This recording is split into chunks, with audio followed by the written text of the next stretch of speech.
안녕하세요. 책 읽는 뮤즈입니다. 오늘 소개할 책은 내가 책을 읽는 이유.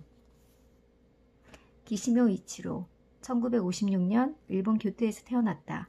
교토대학교 대학원 문학연구와 박사과정을 밟았으며 1989년부터는 전공인 철학과 병행하여 아들러 심리학을 연구하며 집필 및 강연 활동을 활발하게 펼치고 있다. 일본 아들러 심리학회가 인정하는 카운슬러이자 고문으로도 활동하고 있다. 2013년에 작가 고가 후미타케와 함께 쓴 미움받을 용기가 일본뿐만 아니라 한국에서도 밀리언셀러를 기록하며 베스트셀러 작가 반열에 올랐다. 미움받을 용기는 현재 전 세계 24개국에서 번역 출간되었으며 후속작 미움받을 용기 2 또한 한일 양국에서 베스트셀러가 되었다. 이 외에도 아들러 심리학을 읽는 밤, 오늘부터 가벼워지는 삶, 나를 사랑할 용기, 당신의 사랑은 지금 행복한가요? 등 다수의 저서를 집필했다. 내가 책을 읽는 이유는 유년 시절부터 이어져 온 기시모 이치로의 농밀한 독서 체험을 바탕으로 한 첫 독서 에세이다. 평생을 활자 중독자로 살아온 그는 자신이 병에 걸렸을 때도, 치매에 걸린 아버지를 간병할 때도 책을 손에서 놓지 않았다. 이 책에서는 그는 독서의 즐거움을 경험해보지 못한 사람들에게 책을 읽음으로써 행복한 인생을 살아온 그 자신의 독서법을 전하고자 한다. 책은 사람과 사람을 이어준다.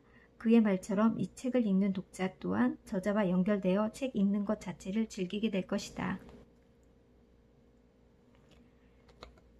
어린말, 즐겁게 읽으면 그것이 곧 행복이다. 중학생부터 학교에 가지 않고 10년쯤 자기 방 안에 틀어박혀서 지내던 젊은이가 나를 찾아왔다. 그는 코트 주머니에서 책을 꺼냈다. 미국 작가 폴 오스터의 소설이었다. 폴 오스터의 책을 좋아합니다. 학교에 다니질 않아서 한자를 읽지는 못하지만요. 뭐 이래선 안 된다는 건 알고 있어요. 그러더니 다른 쪽 주머니에서 사전을 꺼내며 이렇게 말했다. 읽지 못하는 글자가 나오면 사전을 찾아가며 읽고 있습니다. 그가 학교에 다녔더라면 신문이든 소설이든 사전을 찾지 않고도 자유롭게 읽을 수 있었을 것이다. 다만 학교에 다녔더라면 공부하라는 강요를 이기지 못하고 책을 멀리하게 되었을지도 모른다. 그러면 이후로도 쭉 책을 읽지 않게 되었을지도 모른다. 폴 오스터에 관한 열변을 토하는 모습에서 책을 사랑하는 그의 진심이 전해졌다. 이처럼 책을 좋아하고 대놓고 말하는 사람이 그리 많지 않다. 책을 많이 읽어보지 않는 사람에게 독서는 무엇과도 바꿀 수 없는 인생의 기쁨이요 즐거움이다. 늘 어렵게 느껴진다. 추운 겨울날에 더욱 여름을 상상하는 것만큼이나 쉽지 않다. 앞서 말한 젊은이는 무언가 필요해서 책을 읽고 있는 게 아니다. 책이 못 견디게 좋아서 책을 읽지 않으려야 안 읽을 수 없어서 사전을 찾아가면서까지 열중해서 폴 오스터의 소설을 읽은 것이다. 나는 지금껏 책을 읽은 적이 거의 없어서 독서의 즐거움을 알지 못했던 사람에게 독서가 기분 전환 이상의 것임을 알려주고 싶다. 책을 좋아해 마지 않는 사람에게는 책 읽는 즐거움을 전하고 싶다. 책을 읽는다고 행복해질 수 있는지는 잘 모르겠다. 하지만 나 자신은 책 읽는 기쁨과 즐거움을 알고 있기 때문에 책을 읽음으로써 행복한 삶을 살고 있다고 말할 수 있다.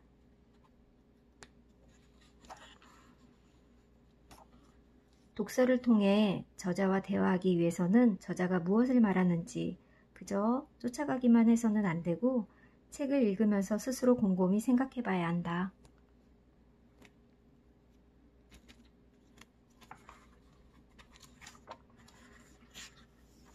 상대방을 이해하기 위해서는 만약에 나였다면 이라고 생각하기보다는 만약에 내가 이 사람이었다면 이라고 가능한 상대방의 입장에서 생각해야 한다. 아들러는 이거를 동일시 혹은 공감이라고 표현했다. 현실에서는 상대방이 하는 말이 틀렸다는 걸 알아도 괜히 지적했다가 화를 내거나 눈밖에 날까봐 겁이 나서 아무 말 하지 않는다. 그러면 상대방에게도 좋을 게 없다. 잘못을 알려줘도 솔직하게 인정하지 않거나 오히려 알려준 사람에게 애원 화풀이를 하면 주변 사람들은 두 번 다시 잘못을 알려주려 하지 않을 것이다.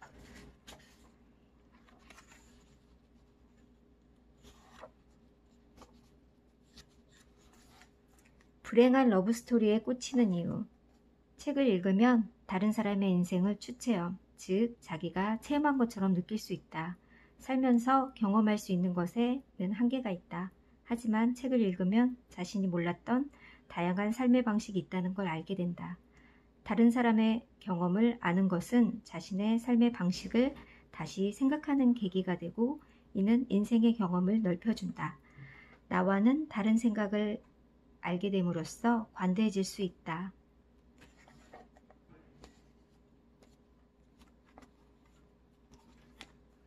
결과적으로 책을 읽으면 뭔가를 배우게 된다. 다만 뭔가 배우는 걸 독서의 목적으로 삼는다면 책을 읽는 즐거움이 훼손될지 모른다. 내 경우는 간혹 서평을 위해 책을 읽을 때가 있는데 책에 대한 의견이나 느낌을 정리해야 한다고 생각하면 책을 읽는 즐거움이 반으로 줄어든다.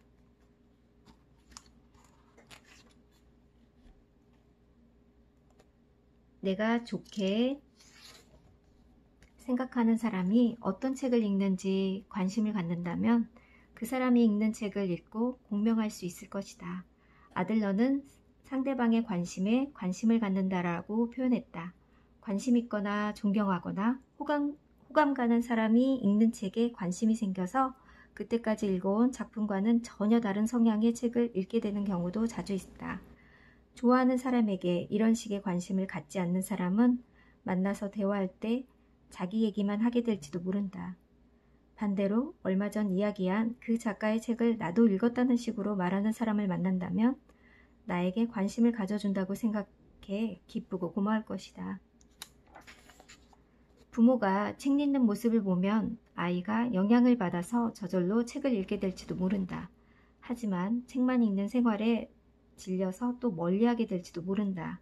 어떤 책이 좋으냐고 묻는다면 이 책 재밌었어 하고 추천할 수 있겠으나 이 책은 꼭 읽어야 한다는 식은 피하는 게 좋겠다.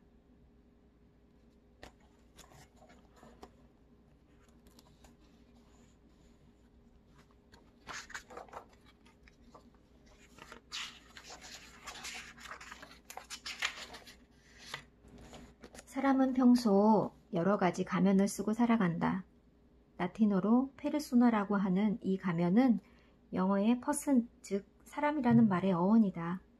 가면을 벗고 한 사람으로서 사람들과 어울리게 되면 사람과 가까워지고 결국에는 사람과 사람이 연결된다. 내 아들은 등산을 하다가 알게 된 사람과 결혼했다. 산에서는 밑에 세상과는 달리 가면을 쓸 필요가 없다. 즉 어떤 일을 하든지 어디에 사는지 학력이 어떻게 되는지는 산에서 만난 사람과는 친해지는데 아무런 필요가 없다. 책은 빌려주지 않는 게 좋다.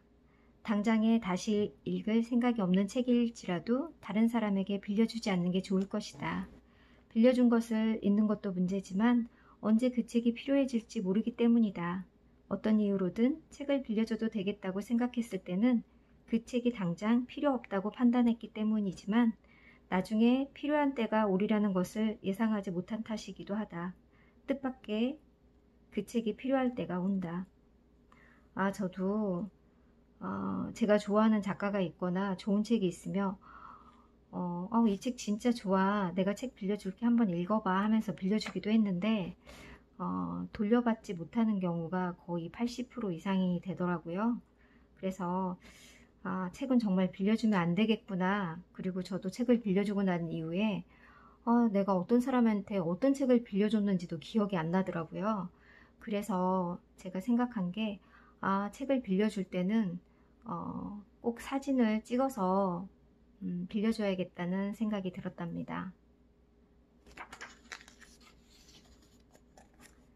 돌려받으면 그만이지 지금 당장 필요하기 때문에 빌려준 것이 후회된다. 물론 내가 빌려줬으니 빌린 쪽에는 아무런 책임이 없다.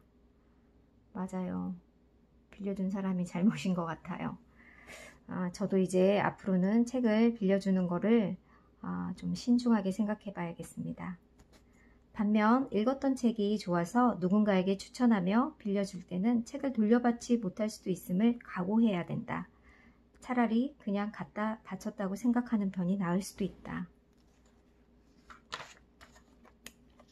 도서관은 언제 어떻게 이용해야 할까? 몇 가지 문제는 있다. 반납 기한이 있는 것이 그 첫 번째다. 빌린 책을 바로 읽을 수 있는 건 아니어서 조금만 지체하며 어느새 반납해야 하는 날이 다가온다. 또 여러 권 빌릴 수 있으니 여러 번 왔다 갔다 하지 않으려고 깊이 생각해 보지도 않고 책을 한꺼번에 빌리고는 기한 내에 읽지 못하고 반납하기 일수다.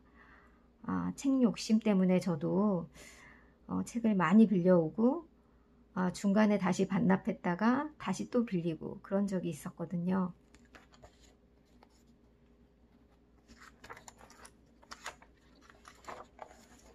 마음대로 읽을 용기. 책을 읽기 시작하면 그 책을 끝까지 읽어야 된다고 생각하는 사람이 있다. 하지만 읽다가 재미없으면 그만 읽을 용기도 필요하다. 재미가 없다고 해서 그 책이 좋지 않은 책이라는 뜻은 아니다. 대개의 경우 지금은 필요하지 않은 것뿐이다. 그럴 때 책을 덮을 용기를 내지 않으면 시간을 헛되이 쓰게 된다. 마음에 든 작가의 작품 읽기. 나는 어떤 작가의 책이 재미있다고 생각이 들면 그 작가가 쓴 책을 닥치는 대로 찾아 읽는다. 물론 그 작가가 다작을 한다면 도저히 다 읽을 수는 없겠지만 말이다.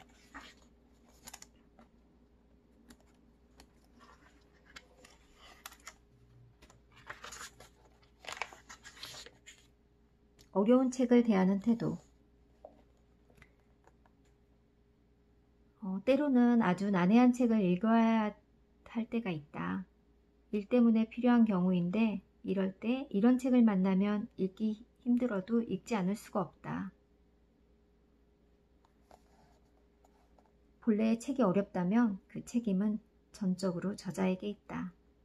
아테네에서 청년들과 토론을 벌였던 소크라테스는 특별한 말이 아니라 일상적으로 쓰이는 보통의 말을 사용했다. 설득력이 있다거나 미사역으로 장식된 말은 소크라테스에게 문제가 아니었다. 소크라테스의 관심은 단 하나, 진실을 말하느냐 아니냐 하는 것이었다. 소크라테스는 나는 아무것도 모른다라고 말했다. 그런데 소크라테스의 친구 중 한 명이 델포이 신전에서 소크라테스보다 지혜 있는 자는 아무도 없다는 신탁을 받았다. 신탁을 믿을 수 없었던 소크라테스는 신탁에 반박하기 위해 지자라 불리는 사람들에 둘러싸여 자신보다 지혜 있는 자를 찾으려 했다. 지자가 한 명이라고 있다면 신탁이 틀렸다는 것을 증명할 수 있었기 때문이었다. 하지만 소크라테스가 알게 된 것은 자신은 아무것도 모른다는 걸 알고 있지만 지자라 불리는 사람들은 모르는 걸 안다고 생각하는 것이었다. 그 작은 차이로 자신이 알미 있다는 사실을 깨달았다. 이르는 나이에 고소를 당한 소크라테스는 처음 재판소에서 재판이 열리자 소크라테스는 참심원에게 이렇게 말했다. 이번에도 자네들에게 하는 요구는 정당하다고 생각되네. 내 말투가 별로일 수도 있고 꽤 괜찮을 수도 있겠지. 허나 그건 문제 삼지 말고 내가 하는 말이 옳은지 그른지에만 초점을 맞춰 생각해주게. 알맹이가 없는 공허한 말을 미사역으로 치장하며 말하는 사람이 오늘날에도 많다. 소크라테스는 그런 사람이야말로 무지하다는 걸 가차없이 알려주었다. 물론 그 말을 들은 당사자는 유쾌하지 않을 것이다. 그래서 소크라테스는 고소를 당했고 결국 사형되었다. 마음이 아프네요.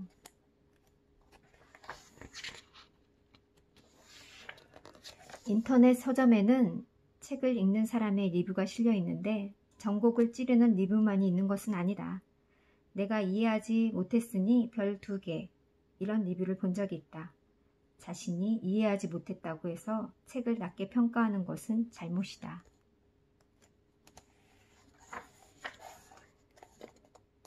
나는 드디어 그리스 철학을 공부하기 시작했다. 철학은 용어도 개념도 그리스어가 바탕이라서 그리스 철학을 공부하지 않으면 영원히 수박 겉핥기식의 논의밖에 하지 못한다는 선생님의 권유에 따른 것이다. 분명 플라톤의 대화편은 비약 없는 데다 간혹 소크라테스가 어려운 말을 해도 상대방이 잘 모르겠으니 한 번 더 설명해 주십시오 라고 말한다. 이를 통해 철학이란 본래 일반 통행이 아니라 대화를 통해 그것이 옳은지 아닌지 음미해가는 것임을 깨닫고 어렵게만 느껴지던 철학자의 사상이 재미있게 느껴지기 시작했다. 책을 빨리 읽는 사람은 글자 그대로 묵독을 하지만 늘 소리내지 않고 읽는 것은 아니다. 낭독을 해온 사람 중에는 빨리 읽지 못하는 사람이 있는데 소리를 내지 않았을 뿐 낭독의 속도로 읽기 때문일 것이다.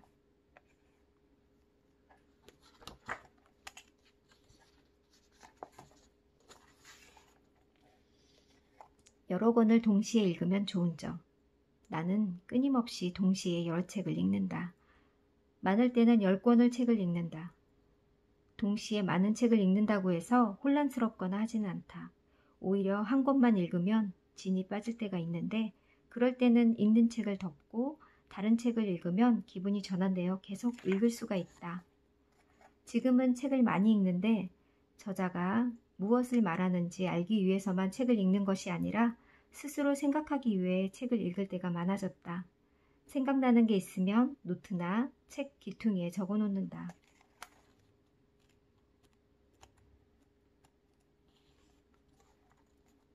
책의 핵심을 놓치지 않으려면 단지 재미가 있어서 책을 읽는 것도 좋지만 책의 중요한 핵심을 놓치지 않고 제대로 읽어야 할 때가 있다. 저자는 시간을 들여 정성껏 글을 쓴다. 따라서 중요하지 않는 구절은 없다고 해도 과언이 아니다. 오랜 시간을 들여 읽어도 나무만 보고 숲을 보지 못하는 상황을 피하기 위해서는 어떻게 하면 좋을까? 말하고자 하는 것이 무엇인지 이해하는 것이 우선이다.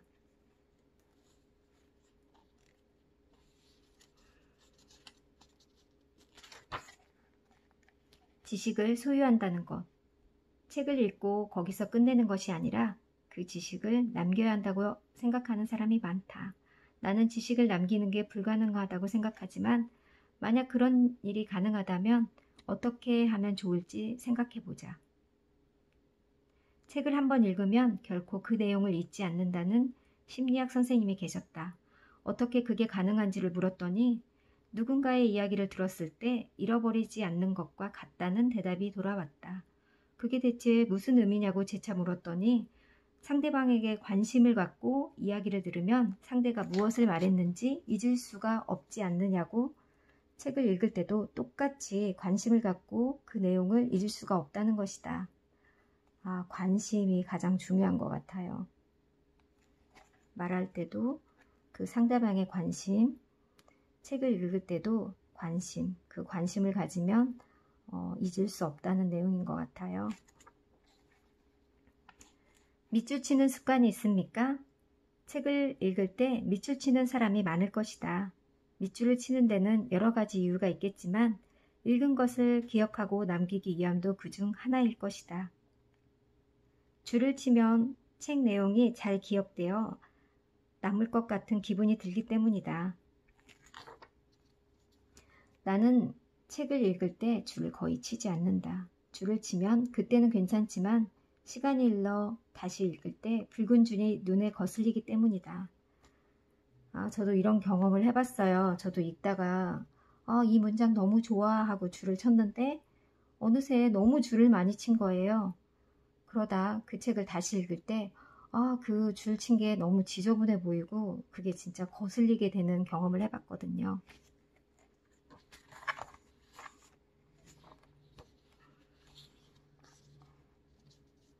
쓰는 것과 읽는 것의 연관성을 말하자면 글을 써서 발표할지 말지와는 상관없이 글을 쓰면 책 읽는 자세가 달라진다.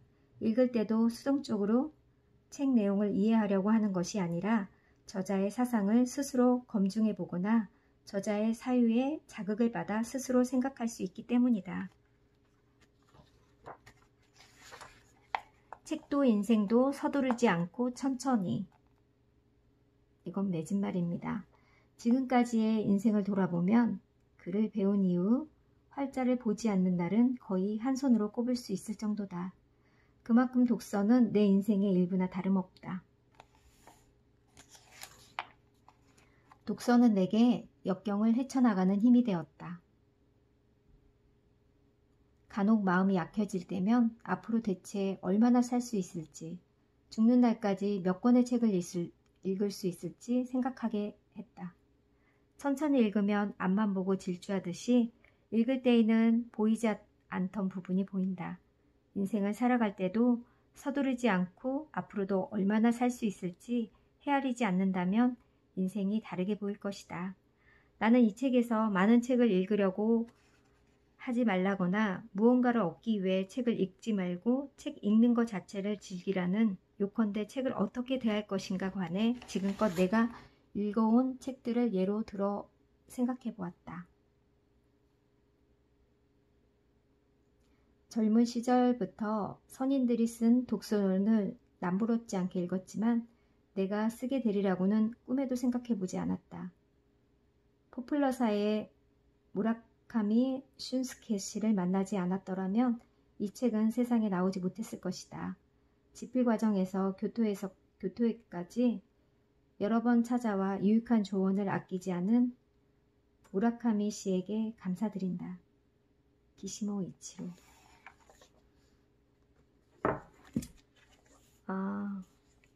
너무 좋았고요. 여러분들도 생활하면서 늘 책을 가까이 하고 책을 친구처럼 가까이 항상 대하는 사람이길 바랍니다. 오늘도 들어주셔서 감사합니다.